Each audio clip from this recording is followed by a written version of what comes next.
Olá, hoje a gente mergulha em Gênesis capítulo 21. É uma história sobre um milagre que demorou décadas para acontecer e que, de repente, dividiu uma família para sempre. Vamos desvendar juntos essa narrativa super intensa, cheia de promessas, dor e alianças que foram cruciais para o futuro.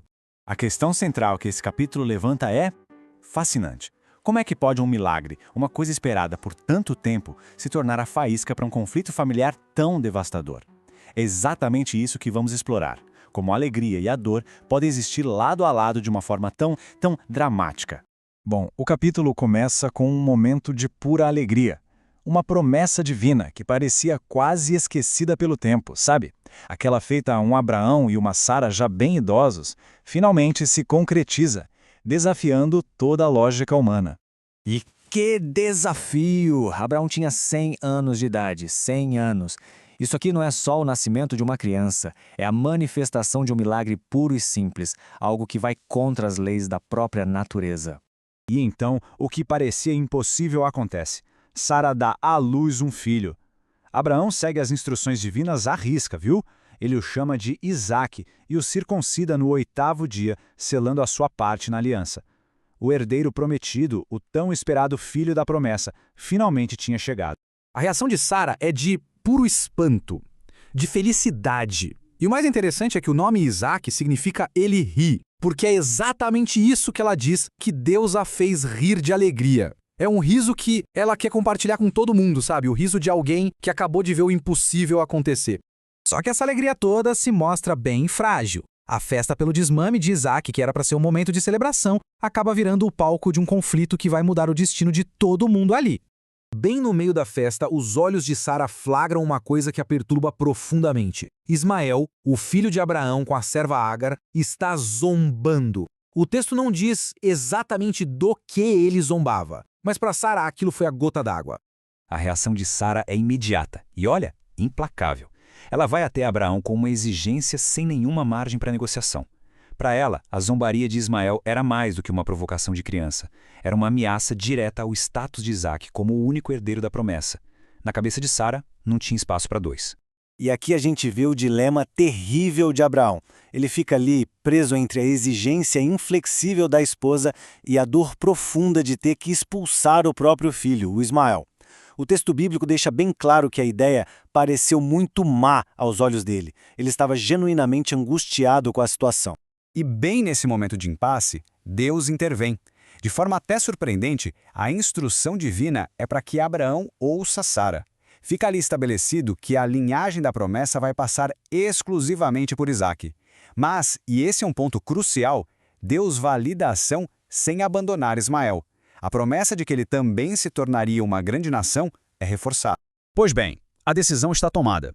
O que vem a seguir é uma das cenas mais comoventes de todo o livro de Gênesis: a expulsão de Agar e Ismael para o deserto. Abraão age com uma precisão que chega a doer. Ele se levanta de madrugada, talvez para evitar um adeus mais longo e doloroso, prepara provisões mínimas, só pão e um odre de água, e os despede. É um ato de obediência, mas visivelmente carregado de uma tristeza imensa. No deserto implacável de Berseba, o tempo e os recursos vão se esgotando, e o inevitável acontece. A água, aquela linha tênue entre a vida e a morte, acaba. A situação se torna absolutamente desesperadora. Agora chega ao seu limite. Incapaz de assistir à morte do filho, ela o coloca debaixo de um arbusto e se afasta. As palavras dela revelam a profundidade da sua angústia. Ela se senta e chora, simplesmente esperando o fim. Mas, no momento de total desesperança, quando tudo parece perdido, uma voz quebra o silêncio do deserto. Um anjo de Deus chama Agar lá do céu. As palavras são de conforto e reafirmação. Não temas. E o anjo revela algo importante. Deus ouviu a voz do menino. A promessa feita a Abraão é então repetida. Ismael também será o pai de uma grande nação. Ele não foi esquecido. Aqui tem um detalhe fascinante nesse momento de salvação. Deus não cria um poço do nada. Ele abre os olhos de Agar para que ela veja um poço que já estava ali. A provisão divina estava próxima o tempo todo, mas o desespero a tinha cegado. Ela enche o odre e, com isso, salva a vida do seu filho. A partir daí, o destino de Ismael é selado. O texto nos conta que Deus estava com ele. Ele cresceu no deserto de Parã, se tornou um arqueiro muito habilidoso e sua mãe arranjou para ele uma esposa do Egito. A promessa de uma nação começa a se cumprir. A narrativa, então, muda de foco. Enquanto o futuro Ismael começa a se desenhar lá no deserto, a atenção volta para Abraão, que agora tem um desafio diferente. Não é mais um conflito familiar, mas uma questão de diplomacia, de política externa. Abimeleque, o rei local, junto com seu comandante Fico, procuram Abraão. Eles vêm em paz, reconhecendo que a bênção de Deus está com Abraão. Mas tem um problema para resolver. Os servos de Abimeleque tomaram à força um poço cavado por Abraão. De novo, um poço de água se torna o centro de um conflito. A negociação é bem direta. Abimeleque quer um pacto de não agressão, uma garantia de paz. Abraão concorda, mas aproveita a oportunidade para resolver a disputa do poço. E o curioso é que Abimeleque diz que nem sabia do incidente, e com isso resolvido, eles avançam para selar uma aliança formal. Mas Abraão dá um passo além. Ele separa 7 cordeiras.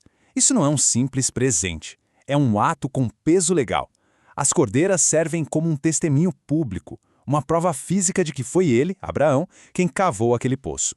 Assim, ele garante seus direitos sobre aquela fonte de água, que era vital.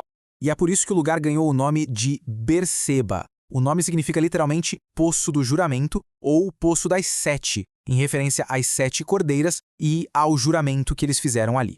O próprio lugar se torna um memorial daquela aliança.